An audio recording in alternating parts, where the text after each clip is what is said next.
คืนมื้อนี้เกมที่แฟนบอลทั่วโลกรอท่าเนาะการพบกันระหว่างอังกฤษกับอาร์เจนตินาอังกฤษก็เต็มไปด้วยความหวังที่จะกลับมาได้แชมป์คืนอีกเทื่อหนึ่งหรือบ่ส่วนอาร์เจนตินาเองเขาก็ต้องการสร้างประวัติศาสตร์เพิ่ม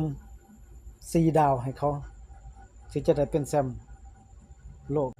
มีเพียงเวลาที่90นาทีเท่านั้นตัดสินว่าไผเป็นไผมื้อนี้ที่จะไปฮอบชิงชนะเลิศเจอกับสเปนกระทิ่งดุให้ได้พี่น้องเชียร์ทีมใดเชียร์อังกฤษหรือเชียร์อาร์เจนตินาคอมเมนต์มาบอกให้รู้แหน่เด้อฝากกดไลค์กดแชร์กดติดตามช่องลาวฟุตบอลฮับให้แหน่เพราะสิได้บ่พลาดมื้ออื่นสิมารายงานผลให้ฟังเนาะมื้อนี้ขอบใจหลายๆบ๊ายบาย